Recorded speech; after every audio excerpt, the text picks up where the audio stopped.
akkam jirtu har'a amma viidiyoo ajaa'ibaa tokko isinii qabdee dhufeera jechuudha. Karaalee ittiin chaarjii bilbila keenyaa karaa torbaan ittiin guddisuu dandeenyudha jechuudha. Baay'ee kan isin fayyadudha jechuudha. Chaanaalii kanaaf haaraa yoo taatan subscribe gochuu hin dagatinaa. Viidiyoon kun yoo isin tole immoo like gochuu hin dagatinaa isiniin jennaa. Hiriyoota keessaniis immoo share gochuu hin dagatinaa isiniin jennaa jechuudha. Gama viidiyoo kanaatti yeroo darbinu jalqaba irratti gara sheetingii keessanii kan isin deemtan jechuudha. Karaa tokkoffaanii gara sheetingii keessanii deemtanii baatirii kan jedhu kana keessa ni seentu jechuudha. Gara baatirii keessa erga seentanii akkuma ilaalaa jirtanii baatirii protection kan jedhu kana ni tuttu jechuudha. Baatirii protection kan jedhu kana filattu jechuudha.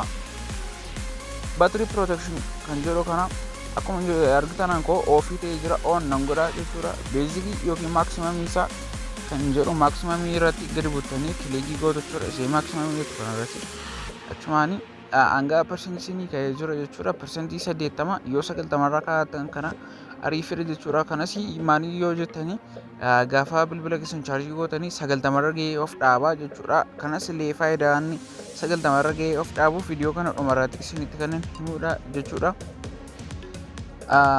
Karaa lamaffaan immoo akkuma ilaaltanii gara bilbila keessanii deemuudhaani about kan jedhu kana keessa deemuudhaani software information kan jettu kana ni bantu jechuudha.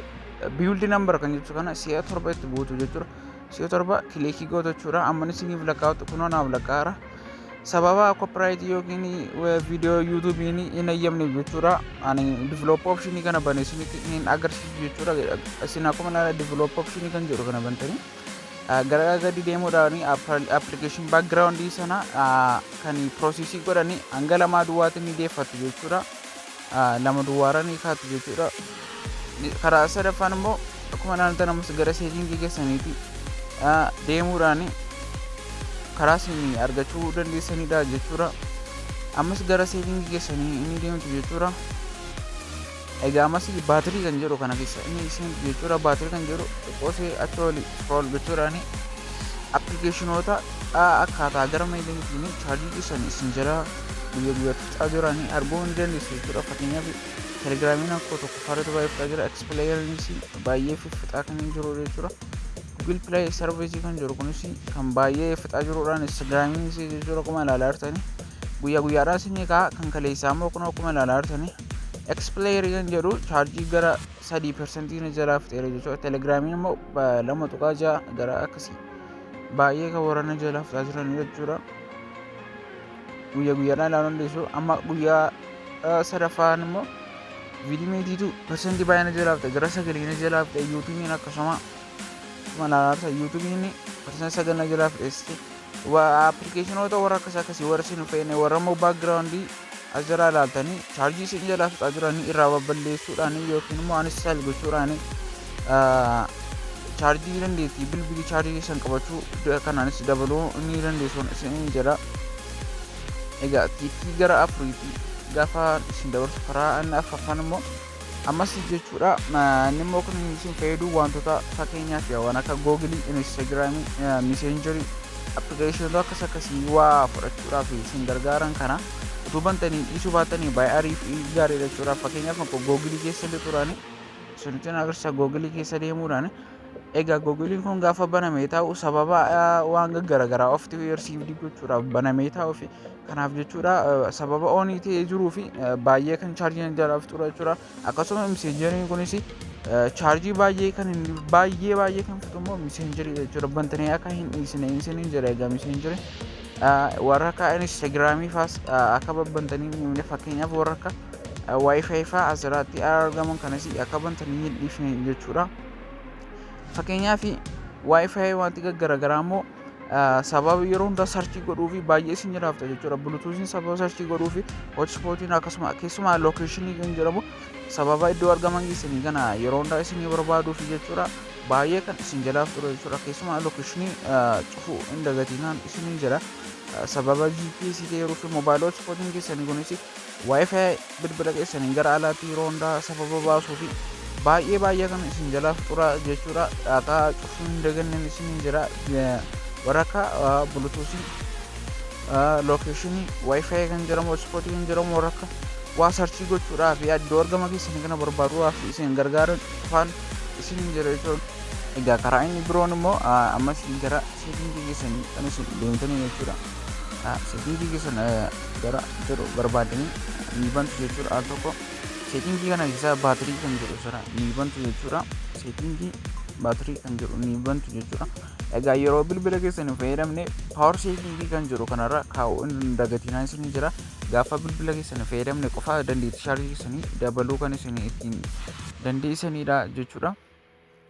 Egaa karaa inni biroon immoo niitoorkiin iddoo isin jirtanii saffisan qabu taanaan niitoorkiin keessan akkuma ankoo argaartanii siginaaliin isaa gabbaadha taanaan bilbilli keessan niitoorkii gaarii ta'e filatamaa ta'e barbaaduudhaadhe chaarjii baay'ee ni fixa jechuudha. Niitoorkii sana barbaaduudhaadhe egaa fallisaa kan jettaniif immoo niitoorkii keessanii yoo 4G auto irra jiraate 3G only yookiin 2G only tti yeroodhaaf deebisuu ni qabdu iddoo niitoorkiin jira sanatti jechuudha.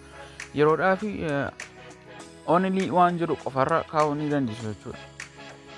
Ittiin dandeettii bilbila keessanii chaarjii qabachuu isaatiin dabaltan immoo yeroo baay'ee brightness keessan kana xiqqeeffachuu kan isin qabdan jechuudha. Brightness keessan kana hin dabalinaan isin jedha. Brightness kana keessan kana xiqqeeffachuu kan isin qabdan adaptive brightness kan jedhu kana immoo brightness magari qabdan turuudhaani auto irra sababii jiruu fi kan sababa sensoriidhaan wajjin hojjetuu fi auto kanarraa kaasuu qabdu jechuudha. Yeroo baay'ee sababa ifaaf dukkanaa yeroo baay'ee adda babbaafate ilaaluu fi chaarjii baay'ee isin jalaa fixa jechuudha. Ol ka'uu gabbuu ifaatiin chaarjii baay'ee isin jalaa fixa jechuudha. Kan auto irraa kaasuudhaan ofii keessanii ittiin daddabalatanii xinneeffachuu ni dandeessu jechuudha. Auto irraa kaasa yeroo baay'ee immoo namoonni kan ittiin shawwadaman isa kanadha jechuudha. Kun immoo chaarjii kan baay'ee fixuudha jechuudha isin jalaa. Kanaafiyyuu auto irraa kaasuu hin dagatinaa isin jira. Karaa isa dhumaa kan ta'e yookiin karaa torbaffaa kanaanii dandeettiin bilbilli keessan chaarjii qabatee turuu yookiin immoo dhagaan keessan umurii dheeraa isiniif kan turuu danda'u kan isinitti agarsiisu jechuudha. Akkuma silaa isiniin jedhe viidiyoo kana dhumarratti ragaanii dhiyeenyaa babbaa jiru warroota bilbila smaartii ta'an Tekinoon Fiiniksii haa ta'u warra Samsung haa ta'u bilbila keessanii duraan jechuudha. Gaafa bilbila oldii fayyadamtanii bilbila keessanii dhibba tokko yoo guuttanii fayyadamtantu baay'ee ariifiidha jechuudha. Bilbiloota warra oldii duraa irratti garuu immoo faallaa isaati irra jechuudha. Bilbiloota warra smaartii amma Samsung irratti jechuudha. Bilbila keessanii dhibba yeroo hundaa ni gootu taanaan dandeettiin qabachuun dhagaa keessanii sun hir'achaa deema jechuudha. Yeroo hundaa hir'achaa gabbawaa deema. Fakkeenyaaf gaafa bittanii dhagaan keessan 5,000 miilii ampii haawarii yoo ta'e waggaa tokko fo'ii booddee gadi siquudhaan gara 3,000 2,000 fo'iitti miilii ampii haawariitti gadi siqaa isin jala qabachuu dadhaba kan inni deemudha jechuudha. Kunis immoo akka ragaan haaraan ba'ee jirutti dubbisuu dandeessuunis googilii irra deemuudhaan bilbila keessanii tasumayyuu persentii 100 guutuu hin qabdan jechuudha. Gaafa chaarjii irra kaa'attanii persentii 90 irraa fuutu bilbilli keessan immoo yeroo baay'ee utuu 50 gad darbuu baatees ariifidha jechuudha.